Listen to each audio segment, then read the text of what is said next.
hope you enjoy the story. Let's begin. James Baird pulled his pickup truck into the driveway of his modest suburban home. The August humidity hung heavy in the Asheville air, clinging to his skin as he stepped out of the vehicle. His muscles ached from a 12-hour shift at the welding shop, but there was satisfaction in the work in creating something solid and real with his hands. The house was dark except for a single kitchen light. Strange. Sophia usually left the porch light on for him. He fished his keys from his pocket, the familiar weight of the metal reassuring in his calloused palm. When he pushed open the front door, the silence hit him first. No music, no TV, just the hum of the refrigerator and something wrong in the air. "Sophia," he called, dropping his lunchbox on the side table. No answer. James moved through the living room, past the furniture they'd scrounged from yard sales and slowly replaced piece by piece over their 8 years together. His boots were heavy on the hardwood floors. The kitchen light cast long shadows across the countertops. That's when he saw them. Sophia sat at the kitchen table, her blonde hair pulled back in a messy bun, her face a mask of cold indifference. Behind her stood Noah Holloway, arms crossed over his chest, a smirk playing at the corner of his mouth. Noah's gym-sculpted physique seemed out of place in James's kitchen, like an expensive vase on a discount store shelf. "What's going on?" James asked, his voice steady despite the sudden tightness in his chest. Sophia's eyes met his, empty of the warmth they once held. "Go away," she said, the words falling between them like stones. "We hate everything about you. We never asked you to help." James stood perfectly still, letting the words sink in. "We." The pronoun hung in the air between them. Noah stepped forward, placing a possessive hand on Sophia's shoulder. "You hurt her, man. It's over." James's gaze traveled from Noah's hand to Sophia's face, searching for something: regret, shame, anything that might indicate this was a mistake. There was nothing. "How long?" he asked. "Long enough," Noah replied, his voice rich with satisfaction. "Long enough to know she deserves better than." He gestured vaguely at James's work clothes, the grease still under his fingernails. "This." James could feel something rising in him, a tide of rage, of hurt, of betrayal. He pushed it down, locked it away. "Not here. Not now. I see," he said finally, his voice a controlled rumble. He turned and walked to their bedroom. "No, not there's any more," and pulled out the duffel bag from under the bed. He filled it methodically. Jeans, shirts, work boots, the watch his uncle gave him before he died. The photographs he left untouched. The wedding ring he removed and placed on the dresser without ceremony. When he returned to the kitchen, Noah had made himself comfortable, leaning against the counter as if he owned the place, sipping from one of James's coffee mugs. "That's it." Sophia's voice held a note of surprise. "You're just leaving?" James looked at her for the first time since he'd walked in. The woman he'd loved, built a life with, sacrifice for. The woman who just destroyed everything with 3 sentences. "Yes," he said simply. "I am." As he turned to leave, his eye caught the small magnet on the refrigerator, a cheap souvenir from their weekend trip to Charleston years ago. Underneath, it was a folded piece of paper, the rent receipt for the house. He almost reached for it, then stopped. Let them have it. He had everything he needed. The night air hit him like a wave as he stepped outside. He loaded his bag into the pickup, climbed in, and started the engine. In the rearview mirror, he could see the silhouette of Noah in the doorway of what used to be his home. James didn't look back as he drove away. The road blurred before James as memories washed over him like a fever. He was 10 years old again, standing in the rain at his parents' funeral. His uncle, Brian, a hard man with gentle eyes, placing a calloused hand on his shoulder. "It's you and me now, kid. No flowery promises, no false comfort, just the truth and the promise to face it together." Uncle Brian had taught him everything worth knowing. How to work with his hands, how to stand his ground, how to be a man of his word. The old Marine had seen the worst of humanity in Vietnam, but still believed in honor, in keeping your promises, in building something that would last. "People will let you down, Jimmy," he'd say, cleaning his fishing gear on the porch of their small house. "But if you've got your own respect, you've got something nobody can take away." Brian had died of a heart attack during James's first year of community college. Another funeral, another goodbye, another lesson in how quickly things could change at IT was 3 weeks later when James first saw Sophia in the campus cafeteria. She'd been arguing with the cashier over the price of a salad, her voice carrying across the room. When a manager came over, she turned on the charm, all smiles and apologies, and walked away with a discount and the manager's personal phone number. James had been impressed by her confidence, her ability to navigate the world with such ease. He'd grown up fighting for every inch. Sophia seemed to glide through life on charm alone. Their first date had been at a dive bar near campus. She'd ordered expensive cocktails and told him about her family, her distant father who ran a successful insurance company, her mother who organized charity galas but never had time for her children, her emotionally detached older brother Briggs, who was following in their father's footsteps.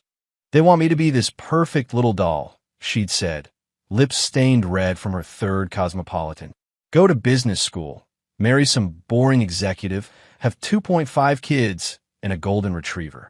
She'd leaned in close then, her breath warm against his ear. "But I want more than that. I want to be free." James had fallen hard and fast.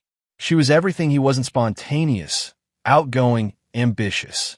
When she spoke about opening her own art gallery someday, her eyes lit up with a passion that made his chest ache. "I believe in you," he told her, and he meant it. They got married 2 years later, a small ceremony that her parents didn't attend. Her brother Briggs showed up late and left early. It didn't matter to James. They had each other. They had plans that he took extra welding jobs, worked weekends and holidays to save for her gallery. Sophia talked about it constantly at first, sketching floor plans on napkins, dragging him to other galleries for research. When they finally had enough for a small space downtown, he'd work nights and weekends to renovate it himself. New floors, fresh paint, track lighting that showed off the artwork just right. Watching her face when he handed her the keys had been the proudest moment of his life. 6 months later, she closed it down. "It's too stressful," she'd explained, lying on the couch while he made dinner after a 12-hour shift. "The artists are so demanding, and the customers are so picky. I need a break." The break never ended. The money he'd saved, the hours he'd worked, the dreams they'd shared, all of it gone, just like that. And now this. James blinked, realizing he'd been sitting in his truck outside Dylan's apartment complex for 10 minutes, lost in the past. He grabbed his duffel bag and headed for apartment 3B. Dylan Maris answered the door on the second knock. James's cousin looked him up and down, taking in the duffel bag and the hard set of his jaw. "Shit," Dylan said. "She finally did it, huh?" James nodded once. No need for explanations. Dylan had seen it coming even if James hadn't. "Come on in." Dylan stepped aside. "Beer's in the fridge. Couch is yours for as long as you need it." Dylan's apartment was small but clean, the furniture minimal but comfortable. Framed vintage boxing posters decorated the walls. Ali, Foreman, Tyson. The smell of protein powder and clean laundry hung in the air. James dropped his bag by the couch. "Thanks." Dylan disappeared into the kitchen and returned with 2 beers. He handed one to James and settled into the armchair across from him. "Want to talk about it?" Dylan asked. James took a long pull from his beer. "Not much to say. Came home. She was with Noah Holloway. Told me to leave." Dylan's eyebrows shot up. "Noah Holloway? That franchise gym guy? The one with the billboards?" James nodded. "What a piece of work." Dylan shook his head. "Isn't he married to that real estate woman? Maura something? Maura Holloway." James had met her once at a community fundraiser. Tall, competent kind of eyes. She didn't deserve this either. They sat in silence for a few minutes, each lost in their own thoughts. "You know," Dylan finally said, "I could use another trainer at the gym. Not full-time at first, but enough to keep you busy. You still remember your way around a boxing ring." The corner of James's mouth twitched slightly. In high school, before welding took over his life, he'd been a promising amateur boxer. Dylan had always said he had natural talent, that with the right training he could have gone pro. "I remember enough," James replied. "Good." Dylan nodded. "Start tomorrow if you want. Pays cash. Nothing fancy like that chain gym bullshit, but it's honest work." James thought about it. Teaching others to fight, to defend themselves, to stand their ground. There was something right about that. "I'll be there," he said. Later, after Dylan had gone to bed, James stood at the apartment window, looking out at the Asheville skyline. The city lights blurred as his mind returned to the moment Sophia's cold eyes, Noah's smug face, the words that had sliced through 8 years of marriage like they were nothing. "Duck, go away. We hate everything about you. We never asked you to help." Something shifted inside him then, something cold and hard and certain. He wouldn't crumble. He wouldn't beg. He wouldn't make a scene that, James Baird would do something much worse that he would rebuild. And then, when the time was right, he would show them exactly what they'd thrown away. "Keep your guard up, Mike. That's it now, pivot and jab." James watched as the heavy-set man followed his instructions, sweat pouring down his face as he worked the punching bag. Mike was a 40-something accountant who'd joined the gym after his doctor warned him about his blood pressure. 3 weeks in, and he was already showing improvement. "Good. That's enough for today. Stretch it out, get some water." Mike nodded gratefully, chest heaving. "Thanks, coach. Same time Thursday. I'll be here," James confirmed, already unwrapping the tape from his own hands. It had been 6 weeks since that night. 6 weeks of sunrise runs, of learning the rhythm of Dylan's gym, of falling into bed exhausted enough to sleep without dreams.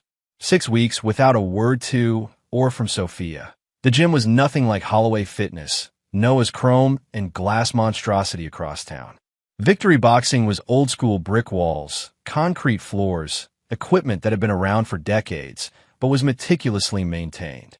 No juice bar, no spa treatments, no virtual reality cycling classes. Just sweat and discipline and transformation. The evening crowd thinned out. James took his turn on the heavy bag, losing himself in the familiar rhythm. Jab, cross, hook, uppercut. Each impact sent a satisfying jolt up his arms. Each exhale pushed the poison out a little more. "You try to murder that bag, or what?" The voice pulled him back to the present. Imani Cross stood a few feet away, her dark hair pulled back in a tight ponytail, arms crossed over her chest. She was watching him with one eyebrow raised, a hint of amusement playing at the corners of her mouth. James hadn't noticed her come in. He stepped back from the bag, wiping sweat from his forehead with his forearm. "Just a light workout," he said. Imani snorted. "Yeah, right. And I'm just here for the smoothies." She dropped her gym bag and began wrapping her hands with practiced efficiency. Imani worked at Victory part-time, teaching kickboxing classes 3 nights a week. The rest of her time was split between caring for her 10-year-old son and working as an office manager at a local law firm. She was tough, direct, and didn't waste time on small-talk qualities James had come to appreciate. "How's Dion?" he asked, referring to her son. "Science fair tomorrow. He built a volcano that actually took over my entire kitchen for a week." She shook her head, but her pride was evident in her voice. "He wants to know when you're coming over to teach him that left hook you promised." "Soon," James said, when things settled down. Imani shot him a look as she started her warm-up. "It's been almost 2 months? Seems pretty settled to me." James didn't respond, focusing instead on his breathing as he continued his workout. "You know," Imani said after a few minutes of companionable silence, "my ex thought the world would stop turning when he left. Thought I'd fall apart, come crawling back." She landed a particularly vicious kick on the bag. 6 years later, and I'm still waiting for him to realize I'm better off. James paused, meeting her eyes. There was understanding there, and something else a challenge. "I'm not falling apart," he said. "I can see that." Imani nodded toward the gym floor, where several clients were finishing their workouts. "These people respect you. Dylan says you're the best trainer he's hired in years. You got friends here." She paused. "But you're not moving forward either. You're just suspended." The truth of her words hit harder than any punch. James had been living in a strange limbo, not grieving, not healing, just existing. "What happened?" Imani asked quietly. "Dylan wouldn't tell me. Just said you needed time." James hesitated. He hadn't told anyone the full story, not even Dylan. But there was something about Imani, her directness, her lack of pity that made him want to talk. "My wife left me," he said finally. "For Noah Holloway." Imani's eyes widened slightly, the only indication of her surprise. Wow, mister, my biceps have their own zip code. That guy. Despite everything, James felt the corner of his mouth twitch. That's the one. Imani rolled her eyes. Classic fragile ego, wrapped in muscle. She studied him for a moment. So what are you going to do about it? Do. Yeah, do. You're not the type to roll over. I figured you had some kind of plan. James looked at her, really looked at her, and for the first time in 6 weeks, he smirked. Not quite a smile, but close. I'm working on it, he said. Later that night, after a late dinner with Dylan, James emptied his duffel bag to do laundry. He'd been living out of it since that night, refusing to fully unpack in Dylan's apartment. It was temporary. Everything was temporary now. As he sorted through the clothes, his fingers brushed against a folded piece of paper in the side pocket. He pulled it out, unfolded it with careful fingers. The rent receipt that he stared at it, the official letterhead of Asheville Properties, the address of what used to be his home, his name printed clearly under tenant. His name alone. The memory surfaced like a bubble rising through water. They'd found the house 2 years into their marriage. Sophia had fallen in love with the bay windows and the small backyard where she swore she'd plant a garden. The landlord, Avery Stein, an aging hippie with a strict adherence to rules, had insisted on meeting them both before approving the application. It's nothing personal, Avery had explained, peering at them over horn-rimmed glasses. I just like to know who's living in my properties. The lease, however, had gone in James's name alone. His credit was better, his income more stable. Sophia had been between jobs at the time, having quit her position at the gallery. We can add you to the lease later, James had promised her, but they never had. Life had gotten busy, and it hadn't seemed important. The rent was automatically deducted from James's account each month. The bills were in his name. The property, legally speaking, was his responsibility, which meant it was still his. James sat very still, the paper light in his hands but heavy with possibility. Sophia and Noah were living in his house. The house he'd maintained, improved, paid for. The house they'd so confidently assumed was theirs to keep when they'd told him to leave. But they were wrong that he reached for his phone, scrolled through the contacts until he found the number he needed. It was late, but this couldn't wait. Avery Stein, a crisp voice, answered on the 4th ring. Mr. Stein, it's James Baird. I apologize for calling at this hour, but I have a question about my lease. There was a pause. James. No, it's fine. What can I help you with? I'm currently not living at the property, but I wanted to confirm something. The lease is still under my name only, correct? Let me check. The sound of typing came through the line. Yes, that's correct. The lease is in your name only, with automatic payments scheduled through your bank account. Everything's current. James closed his eyes briefly. And there have been no requests to transfer the lease to another party? No, nothing like that. Is there a problem? James? Are you planning to terminate the lease? No, Mr. Stein. I'm planning to enforce it. There was a beat of silence. I see. Avery said, his voice careful now. The people currently occupying the property, they're there without your permission? That's correct. Then they're trespassing, Avery said, a note of indignation creeping into his voice. I don't allow my properties to be sublet without approval. It's in the contract. I know, James said, his voice steady. And I appreciate your strictness about the rules, Mr. Stein. I'd like to discuss my options. By the time the call ended, James had a plan, a seed of one, at least. He folded the receipt carefully and placed it in his wallet.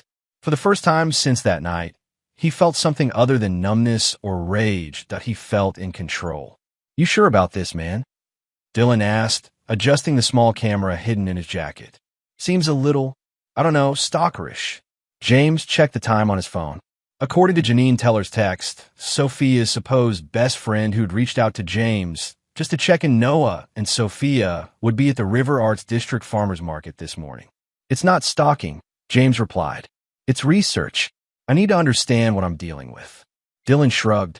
If you say so. But remember, I'm a boxing coach, not a spy. This cloak and dagger stuff isn't really my thing. They positioned themselves at a coffee stand with a good view of the market entrance. 20 minutes later, Sophia appeared, dressed in an expensive sundress James had never seen before.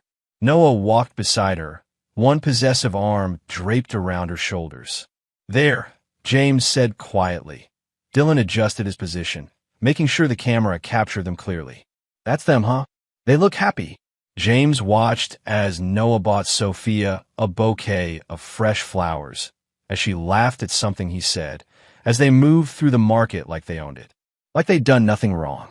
Like they hadn't destroyed someone's life without a second thought. "They're not happy," James said. "They're performing." After a while, Dylan nudged him. "Dude, check it out. 3 o'clock.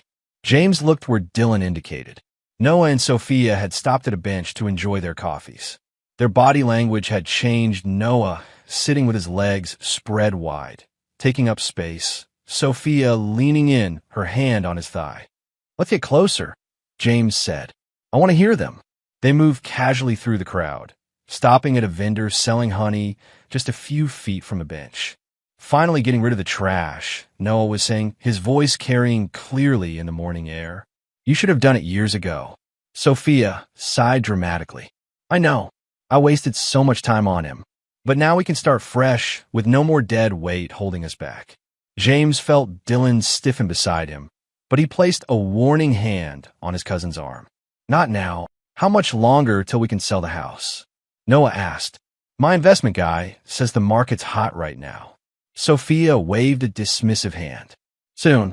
We just need to get all of James's junk out of the garage first. I can't believe he left all that crap behind." "I'll rent a dumpster," Noah said magnanimously. "We'll clear it out next weekend, then call a realtor." James had heard enough. He turned away, Dylan following close behind. "They're planning to sell your house?" Dylan asked incredulously once they were out of earshot. "Can they even do that?" "No," James said. "They can't, and they won't." Back at the apartment, James reviewed the footage Dylan had captured. Noah and Sophia, flaunting their relationship, talking about getting rid of the trash.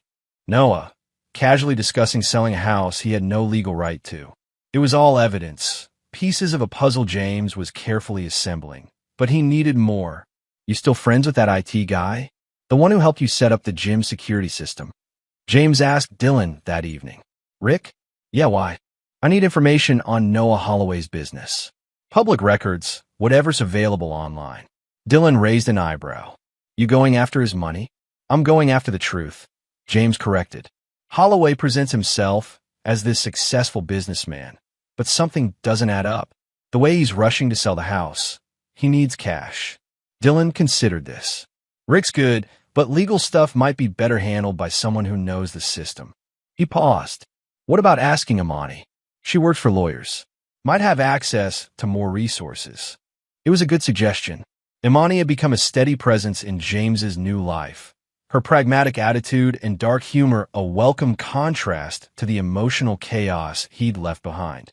She'd never asked for details about his marriage, but she'd made it clear she was on his side. The next day, James approached her after a kickboxing class.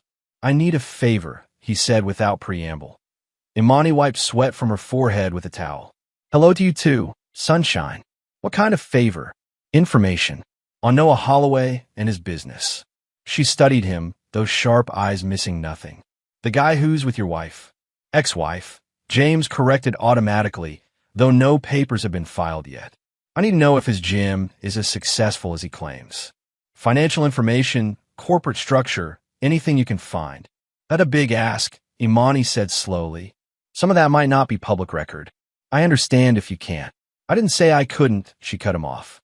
"I said it's a big ask. As in, you're going to owe me big time." James nodded. "Name your price." Dion needs help with his science project for the regional competition. The volcano was just a qualifier. For the main event, he wants to build something with electronics, and I'm useless with that stuff. Despite everything, James felt a genuine smile tugging at his lips. "That's it? Help your kid with his science project. Trust me, it's a bigger commitment than you think. He's very particular." She held out her hand. "Do we have a deal?" James shook it. "Deal." 2 days later, Imani showed up at Dylan's apartment with a folder tucked under her arm and a grim expression on her face. "You're going to want to see this," she said, spreading the contents of the folder across the kitchen table. Financial statements, corporate registration documents, news clippings. A maze of information that Imani navigated with practiced ease. Holloway Fitness isn't doing well, she explained, pointing to a series of numbers that showed declining revenue. 3 of their locations have closed in the last year. They're cutting staff at the others. Why? James asked. Fitness is a growth industry. Competition, mainly. Cheaper chains moving in, plus those app-based workout programs that don't require a gym membership at all. She pulled out another document. But here's the kicker. Holloway doesn't own the business outright. His wife, Maura, owns 51%. James stared at the partnership agreement. Maura Holloway's name printed clearly at the top. Does she know about Sophia? Imani shook her head. No idea. But there's more. She pushed forward a marriage certificate. Noah and Maura have only been married for 2 years. There's a clause in their partnership agreement that protects her investment in case of divorce. If Noah caused a split, say, by cheating, he gets nothing. The pieces were falling into place now, a clear picture emerging from the chaos. Noah Holloway, the successful businessman with the perfect life, was actually a failing entrepreneur desperate for cash. And he'd targeted Sophia, and by extension, James's house, as a quick solution. I think, James said slowly, it's time to introduce Maura Holloway to my wife. The next piece fell into place more easily than James had anticipated. Janine Teller had been leaving increasingly concerned messages for him, her tone oscillating between sympathy and barely concealed interest. I'm so worried about you, James. Sophia isn't herself lately. I've tried talking to her, but she won't listen to me anymore. Maybe we could meet for coffee? Just to talk. James had ignored the messages at first, but now he saw an opportunity. Janine had always harbored feelings for him, feelings that Sophia had mockingly pointed out more than once during their marriage. Poor Janine, always wanting what she can't have, she'd say with casual cruelty. He called Janine on a Tuesday evening, keeping his voice carefully neutral. James, I'm so glad you called, she gushed. I've been so worried. I appreciate the concern, he said. I think you're right. We should talk. They met at a quiet cafe downtown the next afternoon. Janine arrived wearing too much perfume and a sympathetic expression that didn't quite reach her eyes. You look good, she said, reaching across the table to touch his arm. Better than I expected, honestly. James gave her a tight smile. I'm managing. Sophia is making a huge mistake, Janine said, leaning forward. Everyone can see it. Noah Holloway is, well, he's not who he pretends to be. What do you mean? James asked, feigning ignorance. Janine glanced around dramatically before lowering her voice. He's using her. I've heard things about his business, about his marriage. He's desperate for money. His marriage. James repeated, as if this was news to him. Oh, you didn't know? He's married to Maura Holloway, the real estate developer. They're still together, as far as anyone knows. He's been hiding Sophia like a dirty secret. James allowed his expression to darken. That's surprising. I try to tell Sophia, but she won't listen to me anymore. Janine's eyes filled with tears that James suspected were rehearsed. We've been friends since college, and now she barely returns my calls. It's like Noah has her under some kind of spell. That must be hard for you, James said carefully. Watching your friend make such a mistake. It is, Janine exclaimed, clearly pleased by his understanding. If only there was a way to make her see what's really happening. James took a sip of his coffee, letting the moment stretch. Then, as if the idea had just occurred to him, maybe there is. He explained his plan. Simply, he had evidence of Noah and Sophia's affair, footage that clearly showed their relationship. If Janine could get that information to Maura Holloway, it might force Noah to reveal his true intentions. You want me to tell his wife? Janine's eyes widened with scandalized delight. Only if you think it's the right thing to do, James said, playing to her desire to be the hero of the story. Maybe it would even help Sophia in the long run. Janine nodded eagerly. It would. Sophia needs a wake-up call, and Maura deserves to know the truth. I could call her office. I know someone who works in real estate who could connect us. That's very brave of you, James said. But you should probably not mention my involvement. This isn't about revenge for me. It's about people facing the consequences of their choices. Janine reached across the table again, squeezing his hand. You're such a good man, James. Sophia never deserved you. 1 week later, Dylan burst into the apartment, his face flushed with excitement. Dude, it worked. Maura Holloway just crashed Noah's promotional event at the gym, the big one he's been advertising all month. Completely lost it in front of everyone. Called him out for cheating, named Sophia specifically, the whole 9 yards. James looked up from the book he was reading. Anyone get on video? Dylan grinned. Better than that. It was during a live Instagram thing. The whole meltdown is already online. He pulled out his phone, found the video, and handed it to James. There was Noah, mid-speech about transformation and personal growth, when Maura stormed in, elegant in a gray business suit despite the fury radiating from her. Transformation. Her voice cut through the crowd. How about we talk about how you've transformed into a lying, cheating piece of garbage, Noah? The camera shook as the person filming tried to capture everything. Noah's face went from confusion to shock to panic in seconds. Maura, what are you? Don't. She held up her hand. Don't you dare play dumb. I know about Sophia Baird. I know you've been sleeping with her for months. I know you're living in her house, while her actual husband, is gone. The crowd murmured. Someone whistled. This isn't the place. Noah started. It's exactly the place. Maura cut him off. You want to talk transformation? How about the transformation of our bank accounts once my lawyers are done with you? How about the transformation of your living situation when you're sleeping in your car? She turned to the stunned crowd. Show's over, folks. Holloway Fitness is under new management, effective immediately. And Mr. Holloway himself? He's officially unemployed. The video ended with Noah standing alone in the center of the room, his promotional banner hanging limply behind him. Holy shit, Dylan breathed. She went nuclear on him. James nodded, a cold satisfaction settling in his chest. One down, he said quietly. One to go. The final piece of James's plan came together faster than he'd anticipated. 3 days after Maura Holloway's public meltdown, he received a call from Avery Stein. James, we have a situation at the property, Avery said without preamble. Mrs. Winslow next door called the police about suspicious activity in the garage. They found drug paraphernalia. James frowned. Drug paraphernalia? That's not possible. Well, that's what the report says. I've already issued an eviction notice based on violation of the lease terms. The current occupants have 72 hours to vacate. I see, James said carefully. And you're sure about this? About the legal grounds? Absolutely, Avery assured him. Your lease explicitly prohibits illegal substances on the property. As the legal tenant, you're technically responsible, but since you haven't been living there, I'm holding the unauthorized occupants accountable. He paused. You mentioned wanting to return to the property. Is that still your intention? Yes, James said. I'll be moving back in as soon as possible. Good. The eviction is set for Friday morning at 9. I'd like you to be present, along with a police escort I've arranged. Evictions can get complicated. James hung up, mind racing. He hadn't planted anything in the garage, wouldn't know how to obtain illegal drugs, even if he'd wanted to. But Mrs. Winslow, the retired schoolteacher next door, had always been overly vigilant about the neighborhood. She called the police once when a delivery person knocked on the wrong door. Had she actually found something? Or had she simply seen an opportunity to rid the street of the new neighbor she'd been complaining about to anyone who would listen?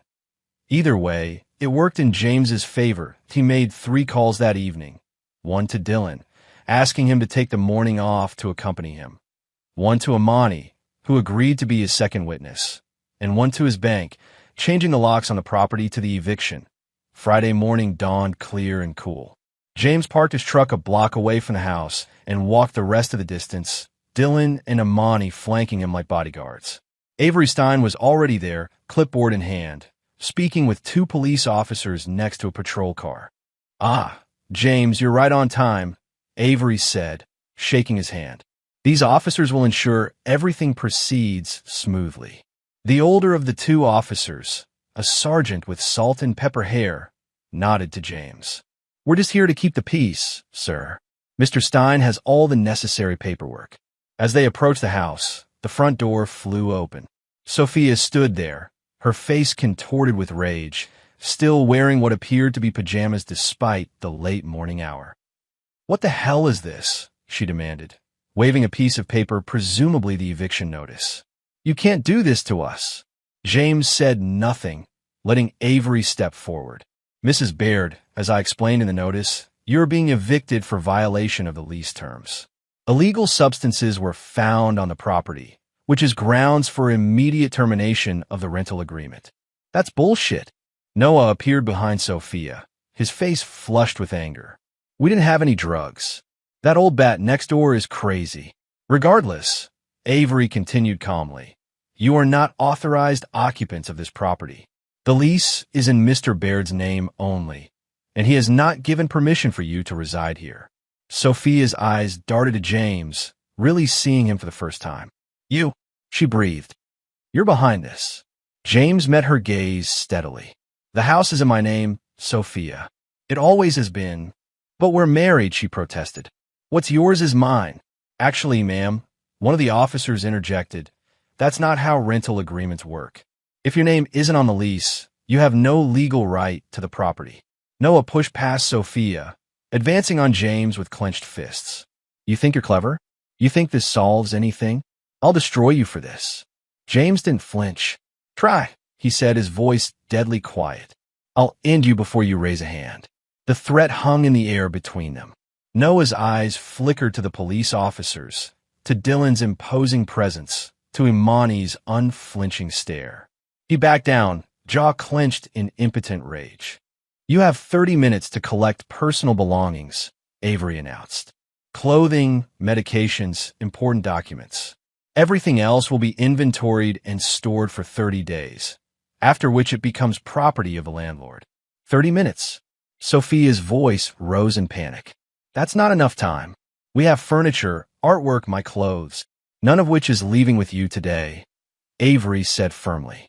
"The officers will accompany you to ensure you take only what's allowed." What followed was a chaotic scramble as Sophia and Noah tried to gather whatever they could, all under the watchful eyes of the police. Sophia alternated between begging and threatening, her composure completely shattered. "James, please," she pleaded when the officers weren't looking. "We could talk about this. We can work something out." He looked at her, really looked at her, and felt nothing. No anger, no hurt, no satisfaction. Just emptiness where love had once been. "There's nothing to talk about," he said. "It's done." When the 30 minutes were up, the officers escorted Noah and Sophia out. They left with 2 hastily packed suitcases and the clothes on their backs. Noah's expensive SUV idled at the curb, looking ridiculously out of place among the patrol cars. "This isn't over," Noah warned as he threw the suitcases into the back of his vehicle. "You'll regret this." James watched them drive away, Sophia's tear-streaked face visible through the passenger window until they turned the corner and disappeared. "Well," Dylan said, breaking the silence, "that was intense." "You okay?" Imani asked quietly. James looked at the house, his house, standing solid and real before him. The place where he'd built a life that had crumbled beneath him. The place that was now his again, on his terms. "Yes," he said. "I'm okay." 3 months passed. James didn't move back into the house right away. Instead, he spent weekends gutting it, stripping away every trace of the life he'd shared with Sophia. He painted over her chosen colors, replaced the furniture they'd picked together, and transformed the spare bedroom once designated as a someday nursery into a home gym. And then he went further. "A boxing retreat," Dylan repeated, studying the business plan James had laid out on the kitchen table. "Here, in your house. Not just boxing," James explained, pointing to the detailed schedule he'd created. "A full physical and mental recovery program. 1-week intensives for men going through trauma, divorce, PTSD. We combine physical training with group therapy sessions." Dylan whistled low. "That's actually brilliant. But where did this come from?" James looked around at the transformed space. New paint, new purpose, new life. "From here," he said simply, tapping his chest. "From what I needed and couldn't find."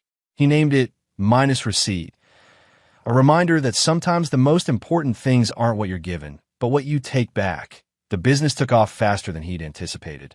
Word spread through veterans groups first, then divorce support networks, then local therapists who recognized the value of what James was offering. Dylan came on board full-time as the head boxing coach. Imani managed the books and ran the occasional women's self-defense workshop. 6 months after the eviction, James sat for an interview on a locally popular podcast about entrepreneurship. So, James, the host began, minus receipt has become something of a phenomenon in our recovery community. What inspired you to start this unique venture? James considered the question carefully. Life takes things from us, sometimes without warning, sometimes slowly over time. I created Minus Receipt to remind men that they can rebuild, that they have value beyond what's been taken. Hence the unusual name. Exactly. A receipt shows what you paid for something. But the most valuable things in life, self-respect, honor, purpose, those can't be bought or sold. They're what you have left when everything else is gone. You've become known for a particular mantra that resonates with your clients. Would you mind sharing it with our listeners? James nodded. No one can take what you built unless you hand it to them. The podcast went viral in recovery circles. Requests for the program doubled, then tripled. James hired more staff, established a scholarship fund for veterans, and expanded the services to include financial counseling for men rebuilding after divorce. He rarely thought about Sophia anymore. Occasionally, he'd hear snippets of information through Asheville's tight-knit community. She was staying with her brother Briggs, who'd made it clear the arrangement was temporary. Noah had moved out of town after Maura's lawyers completed their scorched-earth approach to the divorce proceedings. Life had moved on. So had James, until the letter arrived that IT was addressed in Noah's distinctive scrawl, the envelope cream-colored and expensive. Inside was a single page of heavy stationery. I know what you did, Noah had written, setting me up, turning Maura against me, stealing the house back through legal tricks.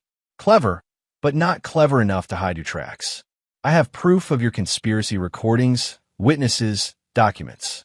Unless you want the authorities and my lawyer to receive these materials, we need to talk. $100,000 will ensure my silence. You have 1 week to respond. James read the letter twice, then called Imani. He's bluffing, she said after hearing the contents. What conspiracy? Everything you did was legal. The house was in your name. Maura found out about the affair through legitimate channels. You didn't forge documents or break any laws. But perception matters, James pointed out. Even the suggestion of impropriety could damage the retreat's reputation. We work with vulnerable people. Trust is everything. Imani was quiet for a moment. What will you do? James folded the letter carefully and slid it back into the envelope. Spring the trap, he said. James agreed to meet Noah at a neutral location, a public park on the edge of town, with enough privacy for conversation, but enough visibility to discourage any physical confrontation.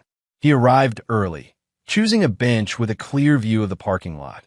Noah pulled up in a car James didn't recognize, smaller and older than the luxury SUV he'd once driven. He approached with the confident swagger James remembered, but his clothes were less polished, his appearance slightly frayed at the edges. You came, Noah said, taking a seat beside James. Smart decision. Let's skip the theatrics, James replied. You claim to have evidence against me. I want to see it. Noah smiled thinly. Not how this works. First, we discuss terms. Once we have an agreement, the evidence stays buried. That sounds like blackmail. Call it what you want. I call it compensation for damages.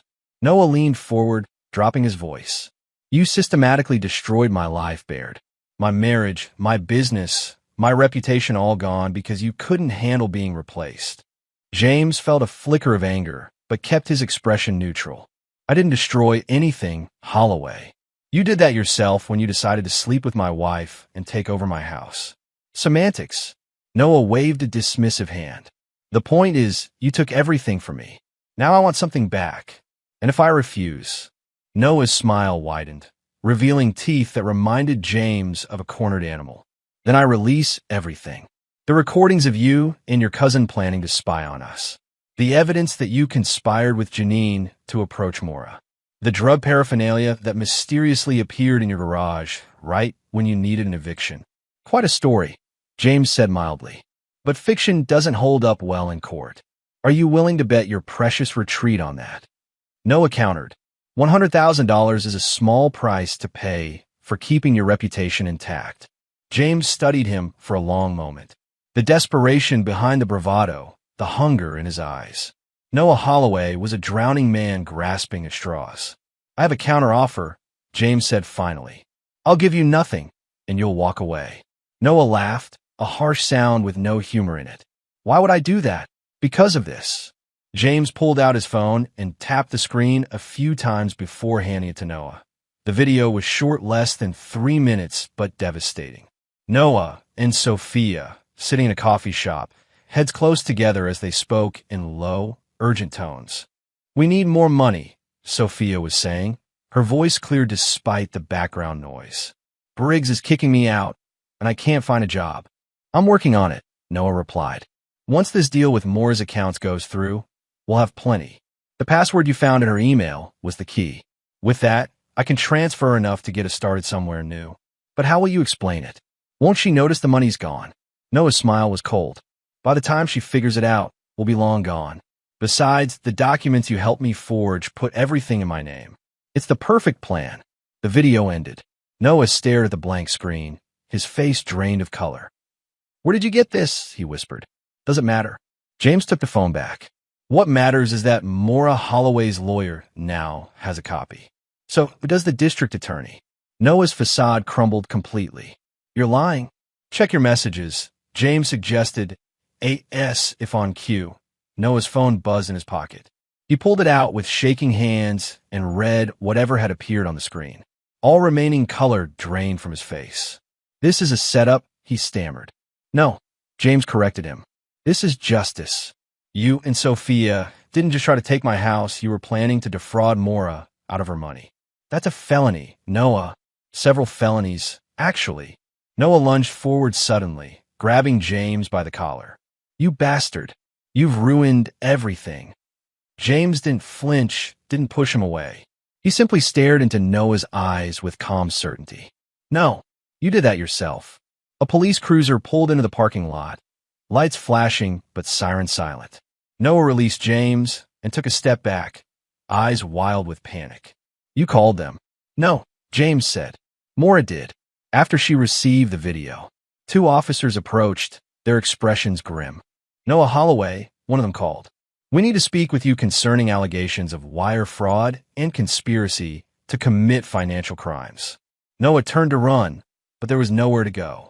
The officers caught him easily, reading him his rights as they handcuffed him. This isn't over, Baird. Noah shouted as they led him away. You'll pay for this. James watched the cruiser drive away, feeling not triumph, but a strange sense of completion. The circle was closing. The story was ending. All that remained was one final scene. The knock came on a Tuesday evening as James was finishing his workout in the home gym. He toweled off his face and checked the security camera he'd installed after the eviction. Sophia stood on the porch, shoulders hunched against the autumn chill. Her hair was different, shorter, its natural brown showing at the roots instead of the blonde she'd maintained throughout their marriage. She wore jeans and a simple sweater, a far cry from the carefully curated outfits she'd once favored.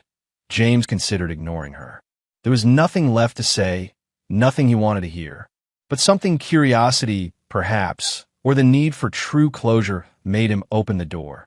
They stared at each other across the threshold, 8 years of history stretching between them like a chasm. Can I come in? She asked finally, her voice smaller than he remembered. No, he said, the refusal gentle but firm. We can talk here. She nodded, accepting this boundary. I heard about Noah, the arrest, the fraud charges, and nothing. She looked down at her hands, which were twisting nervously in front of her. I'm not here to ask for anything. I know it's too late for that. James said nothing, waiting. I've been in therapy, she continued when it became clear he wouldn't speak. Trying to understand why I do the things I do. Why I threw away something good for whatever that was with Noah. Did you find your answers? James asked, genuinely curious despite himself. Sophia gave a small, sad laugh. Some. Enough to know that I was the problem, not you. She looked up at him, her eyes brimming with tears. "You were always better. I see that now." The words should have brought satisfaction, vindication, something. Instead, they fell flat, meaningless after everything that had happened. James turned away from the door and walked back to the punching bag that hung in what used to be their living room. He began a sequence of jabs and crosses, finding comfort in the rhythm, in the solid impact of fists against leather. "Don't come back," he said between punches, his voice even. Sophia lingered in the doorway, tears streaming down her face now. "James, please. I know I don't deserve forgiveness, but this isn't about forgiveness." He cut her off, never breaking his rhythm. "It's about moving on. I have. You should too. Is there anything I can do?" she asked, desperation creeping into her voice. "Anything at all?" James paused, considering the question. Once, he would have given anything to hear these words from her. Now they were just sounds, meaningless vibrations in the air. "No," he said finally. "There isn't." He returned to his workout, the steady thud-thud-thud of his fists drowning out her sobs. When he next looked toward the door, she was gone. James finished his set, pushing himself until his muscles burned and sweat soaked through his shirt. Then he showered, made dinner, and sat on his new deck watching the sunset over the mountains, alone, at peace. 3.1 years later, Minus Receipt had expanded to a second location, a larger property just outside Asheville with enough space for 20 retreats. James had brought on more staff, including a licensed therapist and a financial advisor who specialized in helping men rebuild after divorce or financial disaster.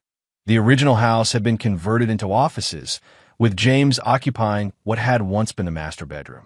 From his window, he could see the forest behind the property, the trees changing with the seasons, a constant reminder that renewal was possible, that life continued its cycle regardless of human drama.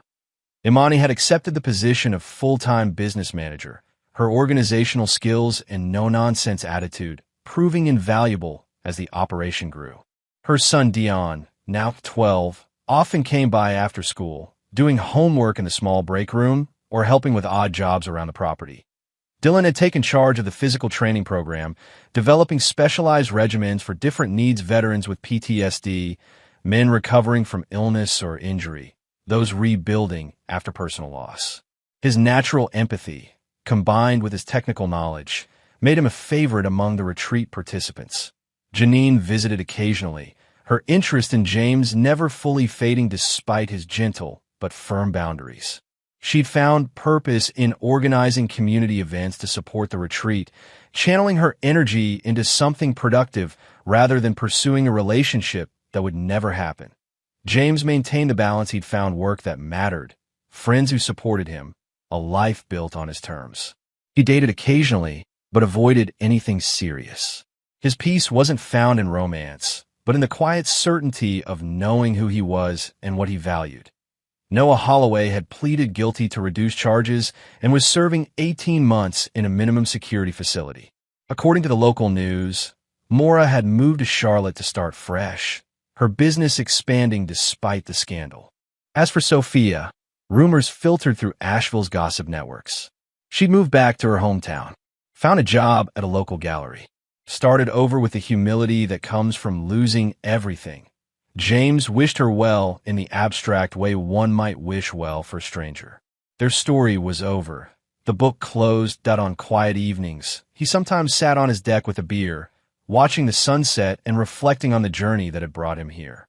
The pain had faded to a dull memory, useful only as a reference point to measure how far he'd come. He thought often of his uncle's words: "If you've got your own respect, you've got something nobody can take away." Now, years later, James finally understood the full truth of that statement. He had lost his marriage, his home, his sense of security, and in losing them, he had found something much more valuable: himself. Sophia, forgotten. Noah, ruined. James, victorious, but not the shallow victory of revenge. The deeper victory of rebuilding, of growth, of transformation. The retreat's booking calendar was full for the next 6 months. Life moved forward, relentless and beautiful in its progression. And James Baird moved with it, on his own terms, minus nothing that truly mattered.